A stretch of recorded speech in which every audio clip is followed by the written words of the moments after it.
She was kidnapped to replace her sister in a marriage with an old millionaire. But on wedding night— Hello everyone. Before we begin today's story, I have a small favor to ask. Please hit subscribe and turn on the notification bell so you never miss our channel's new videos. It is quick, free, and the best way to support us in bringing you more dramatic stories. Your support means the world to us. Where are you watching from? Drop your city or country in the comments below. Thank you very much. Now, let us return to our main character.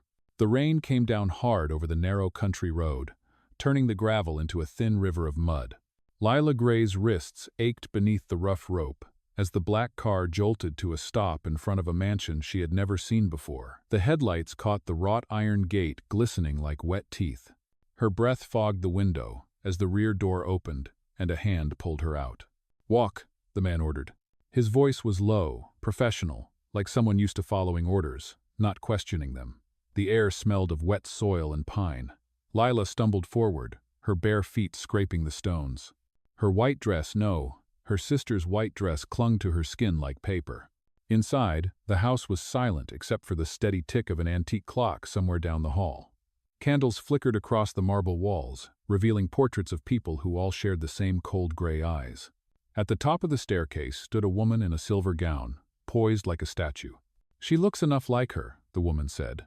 "The ceremony will proceed." Lila's pulse hammered.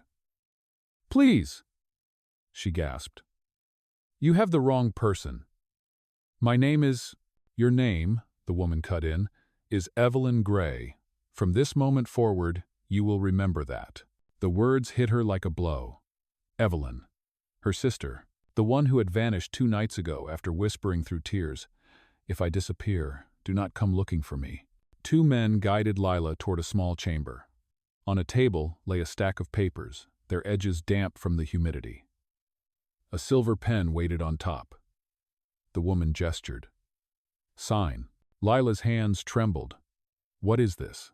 A marriage agreement? Your silence, your obedience, and your signature will keep your family safe." Rain drummed on the windows. Lightning flashed, illuminating the line that read spouse. Eleanor Brooks, representing the estate of Mr. William Brooks. The name was familiar, whispered in news headlines, attached to stories of empire and wealth. A millionaire twice her father's age. Her heart twisted. "He is old enough to be my grandfather." "That is not your concern," the woman replied. "Your family's debts are. Sign it." Tears blurred Lila's vision. She thought of her mother, frail in a hospital bed, the bills piling higher than the hope they had left. She thought of her sister, somewhere out there, running from this very moment. With a shaking breath, Lila picked up the pen and wrote Evelyn Gray across the page. The woman smiled faintly. "Good girl." Minutes later, she was ushered into a small, candlelit chapel within the mansion.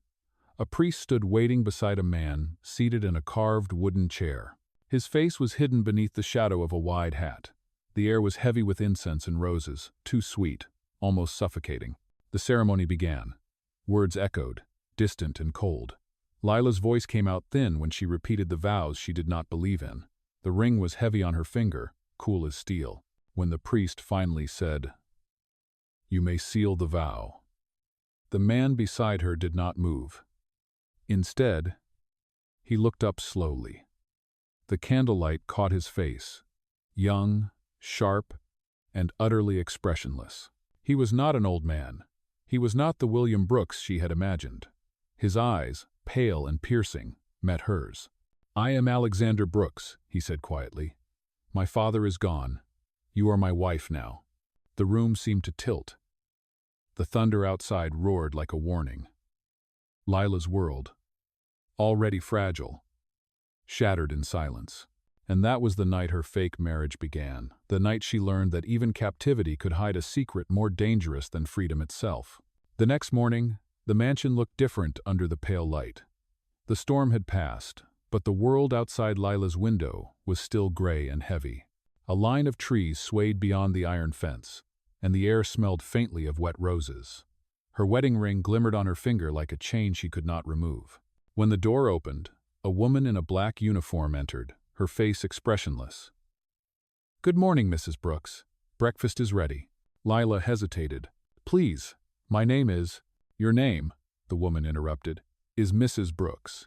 She placed a folded dress on the chair. You will join Mr. Alexander in the east dining room at 9 o'clock sharp. Do not be late. After the woman left, Lila stared at her reflection in the mirror. The girl looking back at her did not feel real.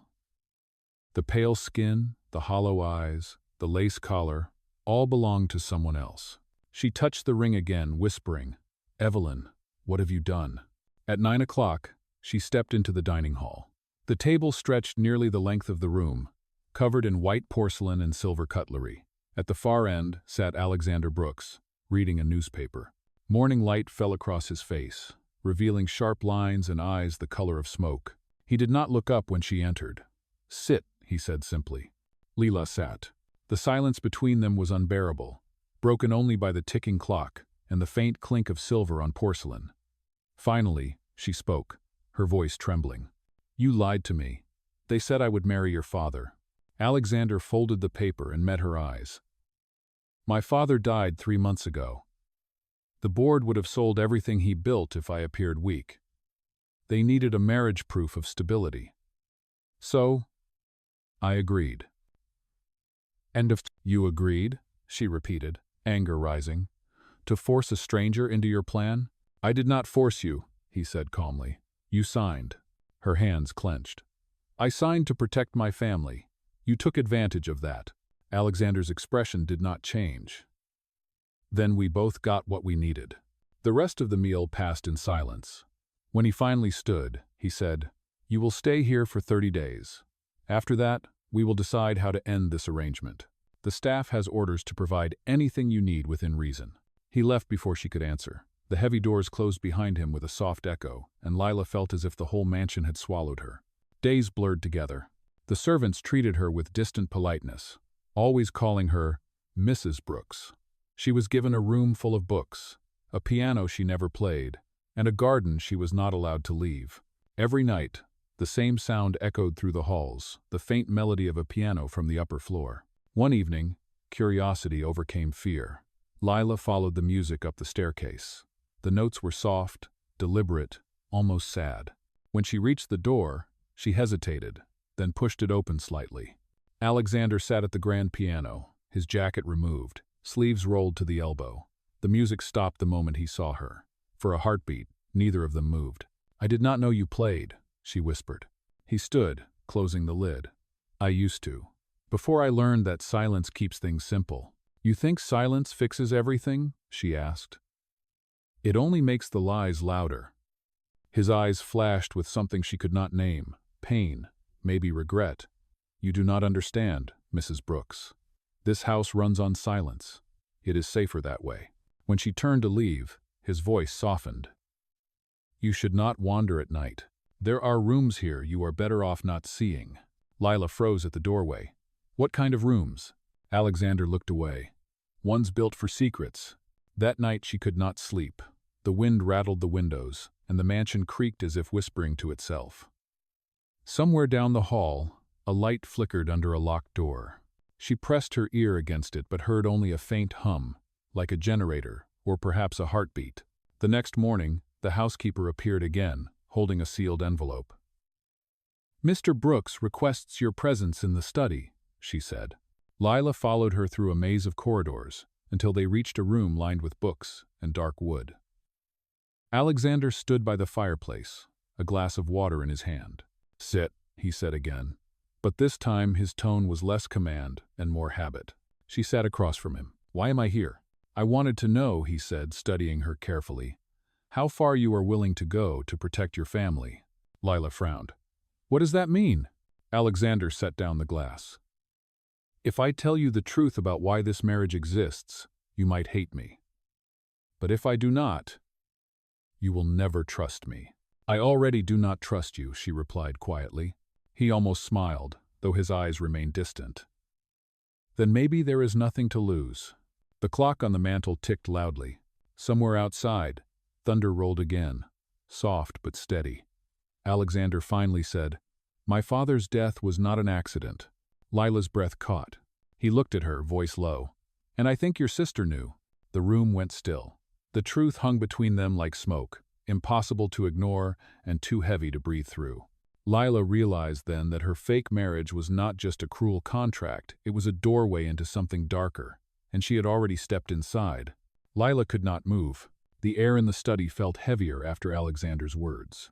The flames in the fireplace snapped, throwing long shadows across the wall. She stared at him, searching for any sign that he might be lying, but his face remained calm, unreadable.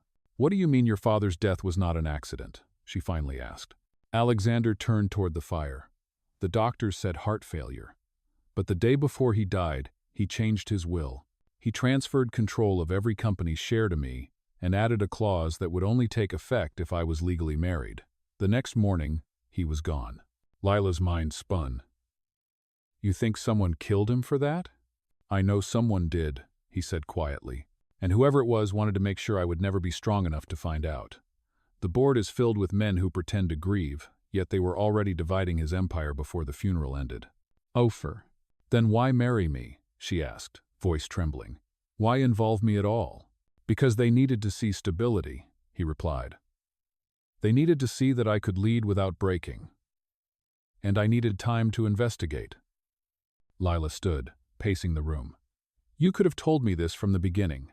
Instead, you let me think I was trapped in some cruel game." Alexander's jaw tightened. "You were never meant to be part of this. Your sister was. Evelyn knew more than she should have. When she ran, they came for you instead. That was not my doing." Lila's stomach turned. The image of Evelyn crying before she disappeared flashed in her mind.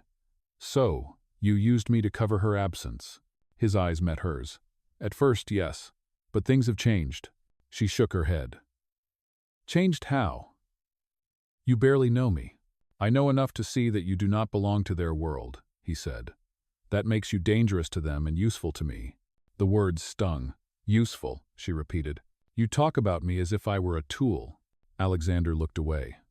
"I talk like a man who is running out of allies." A long silence filled the room. The clock ticked slowly, counting the seconds between them. "Finally," he said, "I will show you something." He crossed to the far wall and pulled a hidden latch. A narrow panel slid open, revealing a staircase descending into darkness. "This house was built with secrets," he said. "My father kept a study below ground. He recorded everything: meetings, contracts, conversations with the board. It may hold the proof I need." Lila hesitated. "Why show me?" "Because I cannot trust anyone else," he answered simply. "And because your sister's name appears in those files." Her heart skipped. "Evelyn?" He nodded once. "She visited my father 2 weeks before his death. I want to know why." They descended together, the steps creaking beneath their feet. The basement smelled of dust and oil. Alexander lit a lantern, its glow revealing rows of filing cabinets and shelves of leather-bound ledgers. Lila's hand brushed one drawer labeled with her family's name. She pulled it open, revealing letters, bank statements, and photographs. Her breath caught as she lifted one picture, a photo of Evelyn standing beside Alexander's father, smiling. On the back, written in delicate handwriting, were the words, "For the future of both families." Lila looked up, voice shaking. She knew him. She was working with him. Alexander took the photograph, his eyes dark. "It seems she was. Which means she may also have known who wanted him dead." Before they could speak further, a loud thud echoed from above. The sound of footsteps followed, heavy, fast, purposeful. Alexander extinguished the lantern instantly. "Stay quiet," he whispered. They listened. The footsteps moved across the floor above them, then stopped near the study door. A moment later, the faint creak of hinges sounded, and another thud followed, like something being dropped, then silence. When the noise faded, Alexander relit the lantern. "They know we are looking," he said grimly. "We cannot stay here." They hurried back upstairs. The study was empty, but on the desk lay a small white envelope. Alexander opened it. Inside was a single playing card, the Queen of Hearts with a red X drawn across the face. Lila stared. "What does that mean?" "It means they are watching," Alexander said. "And they are not pleased." That night, Lila locked her bedroom door and sat awake, clutching the photograph of Evelyn. The wind outside moaned through the corridors. She could feel the mansion breathing around her, alive with secrets. In another room, Alexander stood at his father's desk, staring at the playing card. He turned it over and noticed a faint imprint on the paper beneath a watermark shaped like a crown. His eyes narrowed. Crown Holdings, he muttered. He knew that name. It was the same company that had fought his father for control years ago. The same company whose logo was printed on the envelope of donations Evelyn once brought home, claiming they were from a charity friend. As dawn broke, Alexander poured himself a cup of black coffee and made a decision. He would find out the truth about his father's death, his family's betrayal, and Evelyn's role in all of it. And whether Lila wanted to or not, she was now part of that truth. The morning sun cast a weak, golden light across the marble floor of the mansion. Lila walked through the corridor, still clutching the photograph she had found in the hidden archive. Every shadow along the hallway felt alive, whispering names she did not want to remember. The quiet was broken only by the soft sound of her slippers brushing the rug. When she entered the dining room, Alexander was already there. His suit was pressed, his expression calm, but his eyes were rimmed with exhaustion. He looked like a man who had not slept at all. "You did not rest," she said softly. He shook his head. "There was too much to think about. I contacted a lawyer in the city. If Crown Holdings is behind this, they have buried it deep. I need help digging it out." Lila sat down, folding her hands. "You believe my sister was involved with them?" "I do not want to believe that," he answered. "But the evidence says otherwise. The question is, why did she run? Was she frightened of them or of me?" A knock at the door interrupted them. The butler stepped inside. "Mr. Brooks, the guests have arrived for the charity event. They are waiting in the main hall." Lila turned quickly. "What event?" Alexander hesitated before replying. "A fundraiser my father started years ago. It is expected of me to attend. If I cancel, it will raise questions. You will come with me." Lila blinked. "With you? In front of everyone?" "Yes," he said, his tone leaving no space for argument. "The world believes we are husband and wife. Let them keep believing it." 2 hours later, the mansion was alive with people, investors, journalists, and old family friends, dressed in silk and diamonds. A string quartet played in the corner. Cameras flashed as Alexander and Lila descended the grand staircase together. She felt the weight of every gaze upon her. The whispers followed like smoke. "Is that the new Mrs. Brooks? She is younger than I expected. Look at that ring. Real or for show?" Alexander leaned closer and murmured, "Smile. They are like wolves, they smell fear." Lila forced a small smile and nodded politely at the nearest guests. A woman with perfect blonde curls approached, her perfume sharp as citrus. "Alexander," she said smoothly, "it has been too long." He stiffened slightly. "Claudia." Her eyes moved to Lila. "And this must be the new Mrs. Brooks. My, what a surprise. I never thought you would remarry so soon." Lila extended her hand. "It is a pleasure to meet you." Claudia's smile did not reach her eyes. "Likewise. I was quite close to your husband's father, such a brilliant man. It is a shame what happened." Alexander's jaw tightened. "Yes, a great loss." Claudia leaned closer to Lila, lowering her voice. "You know, dear, there are things about that family you might not want to learn." "Oh." Before Lila could reply, Alexander placed a firm hand on her back. "Enjoy the party, Claudia," he said coldly, leading Lila away. When they were alone near the terrace, Lila turned to him. "Who is she?"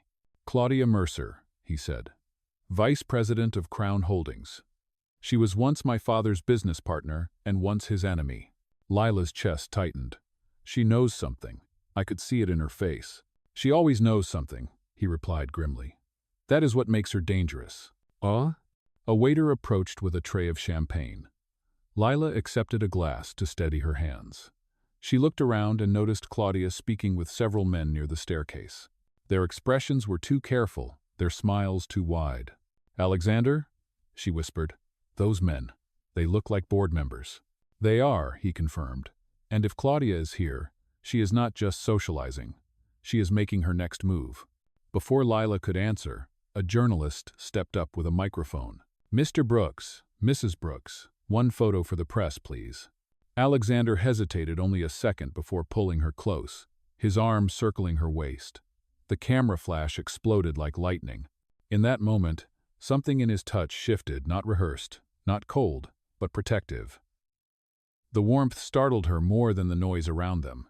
After the photos, Alexander excused them from the crowd. They slipped into a side hallway that led toward the library. "You handled that well," he said quietly. "I only did what you asked." He stopped and turned to her. "You did more than that. You convinced them." Lila frowned. "Convinced them of what?" "That this marriage might actually be real." The words caught her off guard. Before she could reply, a sound from behind the curtain made them both freeze. A shadow moved near the window. Alexander pulled the drape aside sharply, but the space was empty except for a small envelope lying on the floor. He picked it up and opened it. Inside was another playing card, this time the King of Spades, with a message written in red ink. "You cannot keep her safe." Lila stepped back, her heartbeat quickening. "They were here?" "Yes," Alexander said. "And they want us to know it." He folded the card and slipped it into his pocket. "We are leaving tonight. It is no longer safe here." Lila's voice trembled. "Where will we go?" "To the one person my father trusted completely," he replied. "An old friend who lives outside the city. If anyone can help us uncover the truth, it is him." As they left the glittering hall behind, the guests continued to laugh and toast, unaware that the real war inside the Brooks Empire had just begun. Lila glanced once over her shoulder. Through the tall windows, Claudia watched them go, her glass raised in silent salute. It was then that Lila understood. The marriage that had started as a contract was now a battlefield, and love, or something that felt dangerously close to it, was the only weapon she had left. Night had fallen by the time Alexander's car sped down the empty highway. The rain had returned, blurring the lights of the city behind them. Lila sat in the passenger seat, her hands clasped tightly in her lap. Every mile took them farther from the mansion, but not from the danger that followed. "Where exactly are we going?" she asked. "To see my father's oldest friend," Alexander said. "His name is Dr. Samuel Grant. He lives in a small estate near the coast. My father trusted him more than anyone else." The road wound through the dark hills, until a stone gate appeared ahead. The car rolled to a stop in front of a large house, with ivy climbing the walls. Warm light shone through the windows. When the door opened, a tall man with silver hair stepped out. His expression cautious until he recognized Alexander. "Good heavens, Alexander Brooks," the man said. "I thought I would never see you again." "Neither did I," Alexander replied. "We need your help." Inside, the house smelled of books and cedar. Lila followed quietly as the two men spoke in the study. Dr. Grant listened carefully while Alexander explained everything: his father's sudden death, the forged marriage, and the threats that had followed. When he finished, the doctor leaned back. "Your father was right to trust no one. Crown Holdings has wanted his empire for years. But if they are sending threats, that means they fear what you might find." He turned to Lila. "And you, my dear, are the key they did not expect. Whoever arranged that marriage chose you for a reason." Lila's throat tightened. "I did not choose any of this. They forced me." "I believe you," Dr. Grant said gently. "But that does not change what you are now proof that someone inside Crown Holdings crossed the line." Alexander stood by the window, rain streaking the glass beside him. "We found records, letters from my father mentioning Lila Gray. I think she was trying to warn him." The doctor nodded. "Then your sister is still alive, Miss Gray, and she may hold the last piece of the truth." Lila's breath caught. "Alive?" "Yes," the doctor said. "But if she is, the people who killed your father are hunting her too." Alexander turned toward Lila, his voice firm. "Then we find her first." Outside, thunder rolled over the sea. For the first time since their forced wedding, Lila saw something new in Alexander's eyes. Not the cold detachment of a man protecting his legacy, but the fierce determination of someone ready to fight for more than power. The false marriage that began as a lie had become their only shield, and somewhere between fear and resolve, a fragile spark of trust began to take root. The next morning broke gray and quiet over Dr. Grant's coastal estate. Waves crashed in the distance, and gulls cried above the cliffs. Lila stood by the window of the guest room, watching mist roll across the garden. For the first time in days, she felt air that was not laced with fear, though calm was only an illusion. Downstairs, she found Alexander and Dr. Grant surrounded by maps, files, and a laptop glowing with security footage. Coffee steamed in forgotten cups. We traced one of the emails sent to your father before he died, Dr. Grant said. It came from a location in Northbridge, an old warehouse once owned by Crown Holdings. The message was signed with the initials, for example. Lila's heart skipped. For example, that is Evelyn. Alexander nodded slowly. If she sent that message, she may have discovered something important. Something that got my father killed. Lila looked at the screen filled with code and documents. Then we go there, tonight. Dr. Grant frowned. It is too dangerous. The warehouse is likely under surveillance. Crown Holdings does not leave loose ends. Alexander's voice was calm but firm. Loose ends are all we have left. They spent the rest of the day preparing. Lila borrowed a jacket from the doctor's late wife and tied her hair back. Alexander packed a flashlight, gloves, and a small camera. Before they left, Dr. Grant handed him a small silver drive. If anything happens, he said, this contains the data I gathered from your father's records.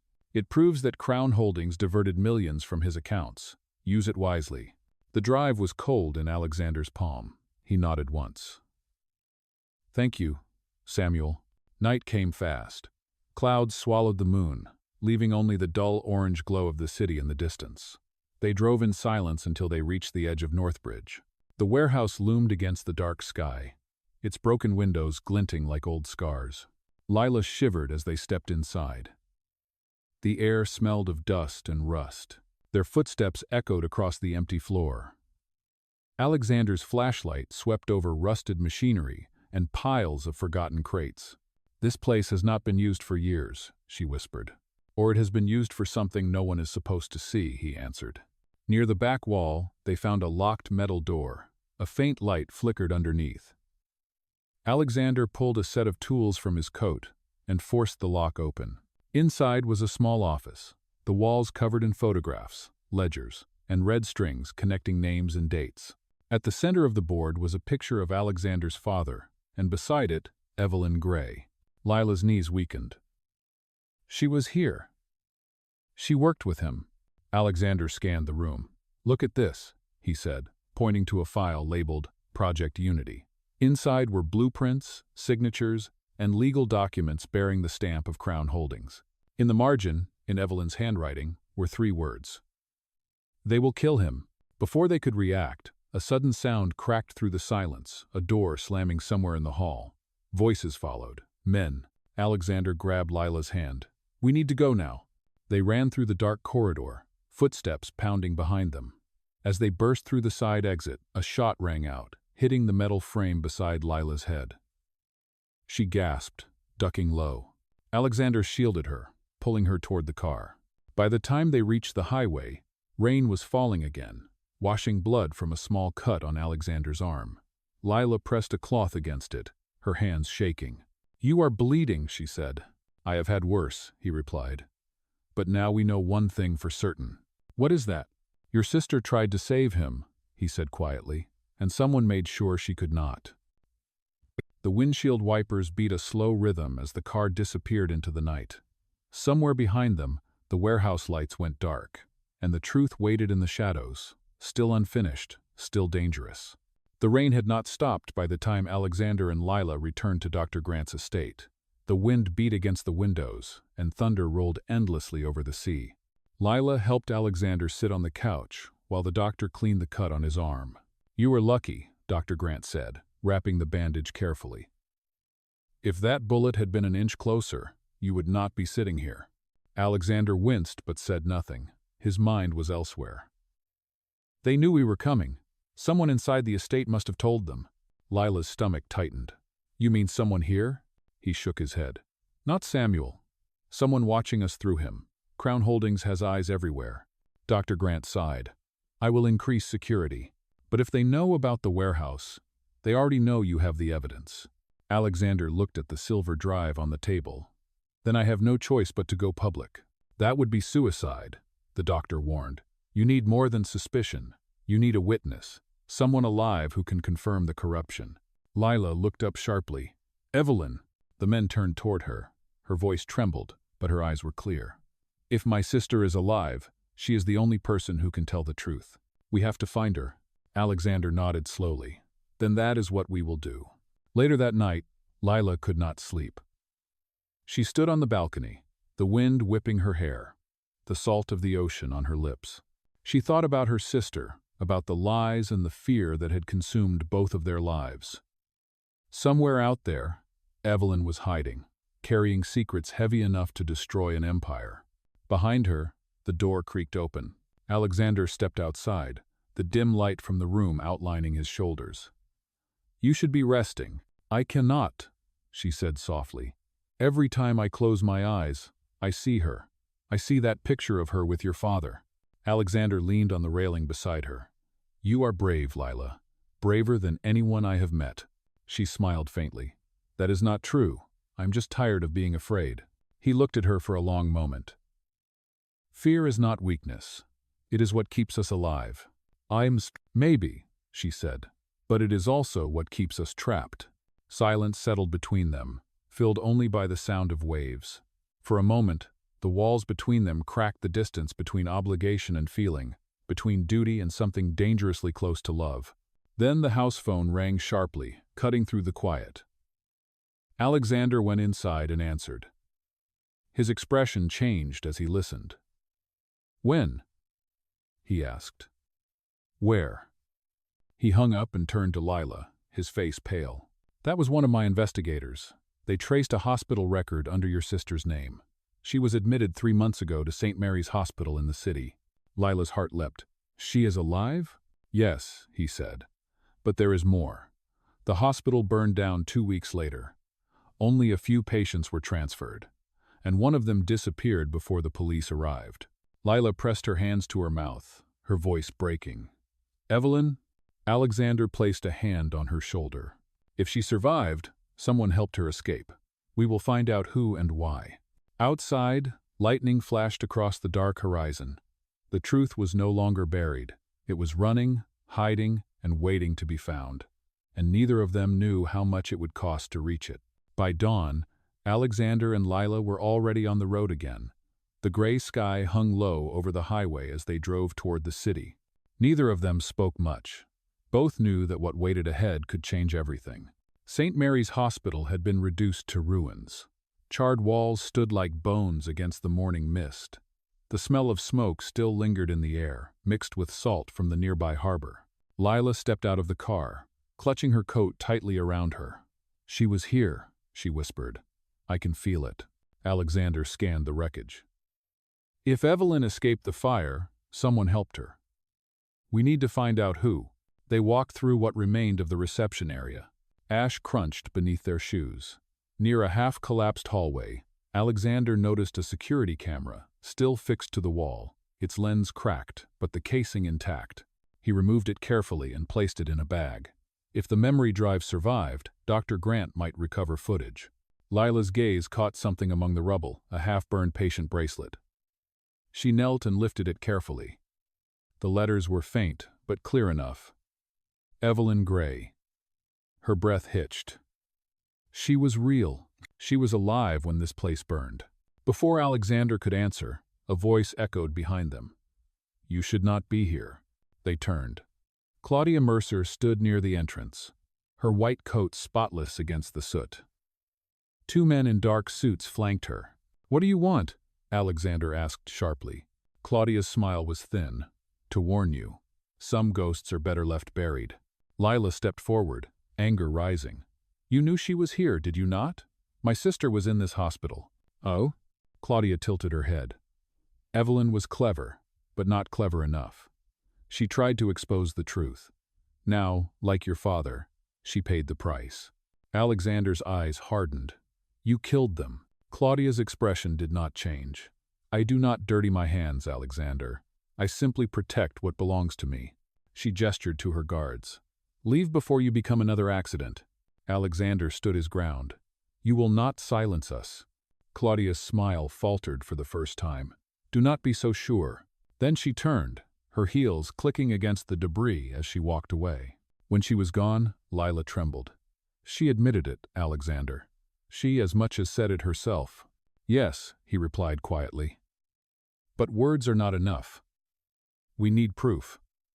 He held up the damaged camera.